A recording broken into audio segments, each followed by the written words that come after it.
James Earl Carter Jr. was born in Plains, Georgia in 1924.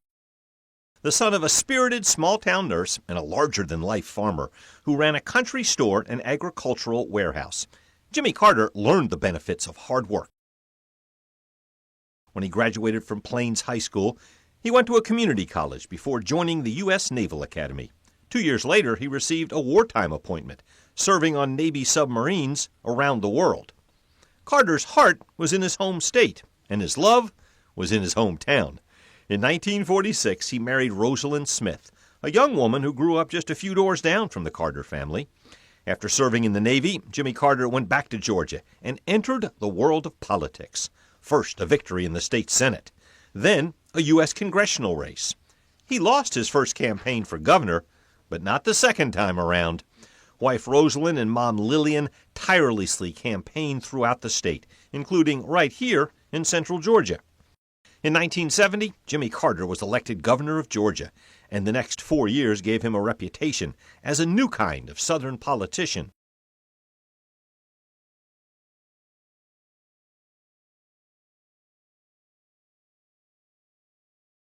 Governor Carter joined President Richard Nixon to honor Milledgeville native and powerful Congressman Carl Vinson on his 90th birthday during a ceremony at Mercer University in 1973.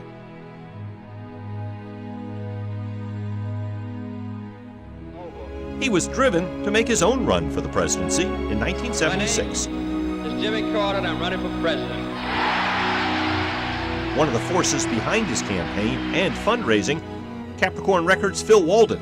He raised more than $1 million for the campaign, with events like this fundraiser at Macon's Lakeside Park. I always enjoy coming here to meet the superb performers in our country and their managers and supporting cast, but also because of my personal friendship with Phil Walden. He's a man who's meant a lot to our state and to our country. He's meant a lot to me personally and politically. In the end, the man considered a Washington outsider won the White House. He began with an ambitious agenda. President Carter attacked the energy crisis, fuel shortages, and rising prices. He created the Department of Energy, and in 1979, he engineered the Camp David Accords, bringing peace to the Middle East, one of the greatest diplomatic achievements in U.S. history. I was able finally to enmesh the two in a reasonable agreement that I think was very beneficial for both Israel and for Egypt. Let us have 3 of us together. Very good. Later that year, though, the most profound crisis of the Carter presidency, when Iranian militants stormed the U.S. Embassy in Tehran, taking 52 Americans hostage. We're using every available channel to protect the safety of the hostages and to secure their release. The ordeal lasted 444 days, ending hours after newly elected President Ronald Reagan took the oath of office. Word was just getting out of the hostages' release as Mr. Carter landed at Robins Air Force Base to return to Plains for the first time as former president. Mr. President, what about the hostages? What about the hostages? What time were they released? I couldn't be happier. Well, what time were they released, sir? We're not supposed to say that yet. Carter frequently landed at Robins on trips to and from Washington. In the final days of his presidency, he and Rosalind would walk over and greet the crowds. Even in the days after losing the election, Carter had visions of continuing to make a difference.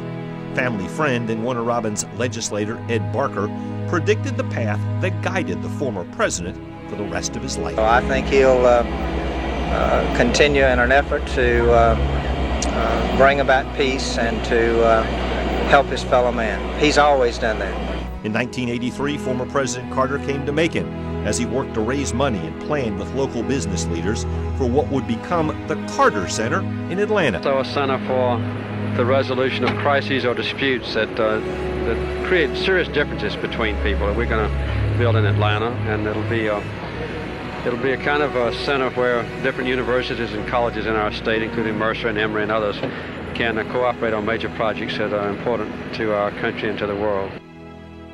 President Reagan was there with him as he opened the Carter Library and Museum on the grounds of the Carter Center in 1986. For I can think of no other country on earth where two political leaders could disagree so widely, yet come together in mutual respect. To paraphrase Mr. Jefferson, We are all Democrats. We are all Republicans because we are all Americans. A gift from me and my family to the people of the United States in appreciation for the great honor that you have bestowed upon us. Through the years, the Carter Center has worked with 38 countries to monitor and ensure fairness in nearly 100 democratic elections. The center also helped to eradicate disease in developing nations. And well into his 90s, Carter humbly helped build homes for those in need with Habitat for Humanity. We deal with the generic term of human rights.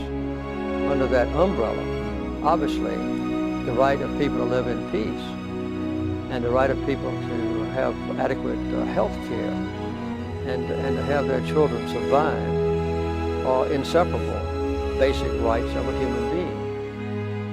While Jimmy Carter made a lasting impact around the world, his heart and his home remained in Plains, near his birthplace. 13 WMAZ covered the 1985 Plains Centennial Celebration, as thousands of people swelled into town for a road race in celebration of the family who put the town on the map. A man that stayed true to his hometown and his home state. President Jimmy Carter, a global icon, a champion for justice, a dedicated public servant.